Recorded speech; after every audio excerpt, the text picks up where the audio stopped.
everybody, Josh Sigurdson, a World Alternative Media here, and of course we're joined by author and economic analyst here at WAM, John Sneisen, and Wells Fargo.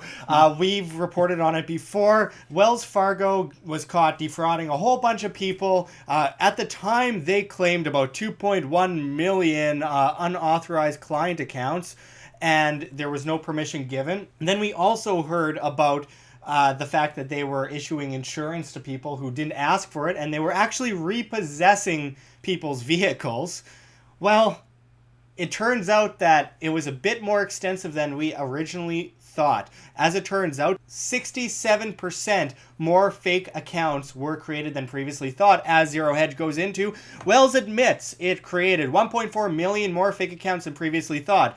And they go into the apology by Wells Fargo CEO, which basically just, in short, says, "We apologize to everyone who was harmed by unacceptable sales practices that occurred in our retail bank. To rebuild trust and to build a better Wells Fargo, our first priority is to make things right for customers, and the completion of this expanded third-party analysis is an important milestone." Blah, blah, blah, blah, blah. Their fake accounts. Yeah. Okay, so let me just get this straight. He keeps apologizing. I think this is like the third or fourth apology in the last year because they keep doing it, and they keep doing more fraudulent dealings where they're creating fake accounts or they're insuring people that didn't ask for insurance, screwed over a lot of people. One of the people in the report we did on the car insurance already was insured with Allstate, and they go and insure him anyway on top of that. And then you see they're paying a bunch of money they're getting their car I guess you didn't double your money back when when your car goes above. Well, this is ridiculous. We just wanted to do a quick thing just talking about this. So, John, what do you think about this? Well, I just think it's very, fitting with what they've been doing before. It wasn't a big surprise, really. Of course, you got to remember, every time they create an account, you get, little fees that they take out of your account for having that account. Mm-hmm. So, of course, they're going to create as many accounts as they can to make commission, these bankers. Well, I'm sure that other banks are doing it too, to maybe a smaller scale. But why are they doing this? Well, why they're doing it is they might have a lack of money. First of all, that's probably why they're doing a lot of this fraud. You got to remember, the banks, really, the only way they can make money is by having you borrow money so you can create money out of thin air, right?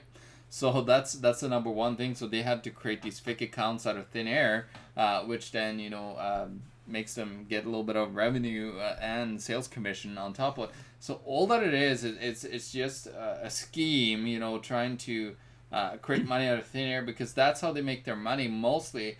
If money is not created out of thin air, they really don't make any money whatsoever, the big banks, because they have to borrow you money out of thin air and then charge you interest on it. Or they can, charge a fee on you opening an account having $0 in it. Well, I think one upside to all of this is we're watching the downfall of these big banks. I mean, what we're watching with the stock market, what we're watching with the central banking system, I think that what we are about to see is something on an epic scale, and these banks aren't going to survive this. No, people are waking up to what every single generation throughout, not every single generation, but a lot of different generations had throughout history. They woke up to the bankers defrauding them. It's not a joke. Like, of course, you had Jesus all the way back. There's the stories of him chasing the money changers out of the temples, whipping them out. It's not new, the scheme of banking. Like, it started with the goldsmiths, in the initial, people storing their gold in a safe, and then they fractionalized it because they thought, oh, we're just going to give them a receipt. But then it's like, oh, listen, I could issue more of these receipts, right? Mm-hmm. So that's how it all started. And of course, that whole scheme has brought fraudulent people to the banking industry for centuries, throughout history. Well, I think it's a very familiar cycle, and once again, that cycle is coming to an end, and hopefully this time we actually learn from the problems that the past cycle has caused us. Central planning, debt, and, just manipulation and all-out fraud.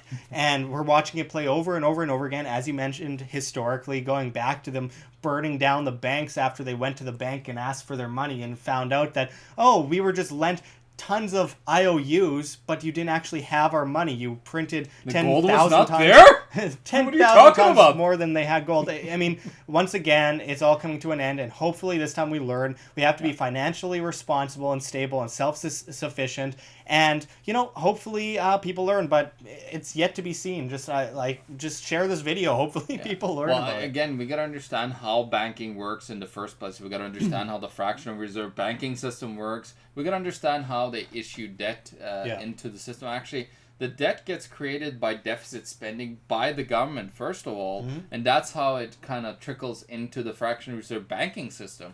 So we got to understand that. So there's a couple of videos that me and Josh did back in the day. We did one on usury. I believe we've done one on fractional reserve usury. That was like in 2015. Yeah, they're old videos, but they're worth a look, actually. Definitely. Because they break down, how the system works, so you can actually understand how these guys are defrauding you in the first place. It's a massive Ponzi scheme that's going on around the world, and now you kind of see it coming into fruition where it's downfall, because now they're just blatantly out fraudulently, like creating fake bank accounts or fake insurance that they add on, or different things. Like, there's so many different fees and things, and of course credit cards. I can't stop talking about credit cards. Think about that, like 19.9% usually, or 24.9% they're charging people on a credit card. So it's just insane, these schemes that they got going on in order to bring people down with debt, make them slaves, as you always say, Josh, shove them down to that bottomless pit of debt. And then, of course, you got a slave that will work his ass off in order to survive. Yeah, they're forced to ask for a ladder up from the government or the banking system, which puts you in perfect servitude. And as you mentioned, we have a bunch of videos on this. I mean, we've done more than 500 videos in the last year and a bit alone, so there's a lot that you guys can check out. But we can wrap it up from here, John. So thanks for going into this with us. And until next time, this is Josh Sigurdson and John Sneisen signing out from World Alternative Media. Find the truth, be the change.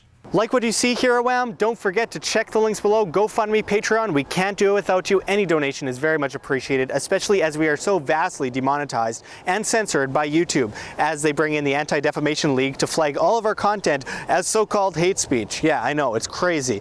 Also, check our Bitcoin address in the description in the comments, as well as on the screen for you to scan, if you please.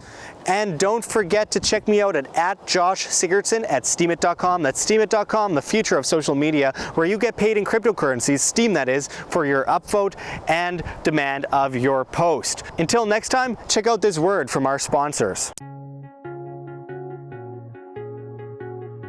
Are you looking to exchange a large amount of US dollars?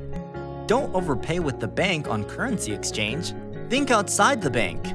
Banks charge unnecessary fees of up to 3%. Truth be told, currency exchange with the bank will cost you hundreds to thousands of dollars. Start saving now. Step 1. Register online. Visit our website and click Get Started. Step 2. Book a transaction. Phone us for a quote and to complete the transaction. We'll need to know which currencies you are converting and how much. Step 3. Transfer of funds. Once you confirm the transaction, we initiate an electronic funds transfer from the account that you choose. Your purchased funds are then transferred back to you in the account that you choose within 1 business day. It's that easy. Start saving hundreds of dollars on currency exchange with CBCE. Sign up online or give us a call today.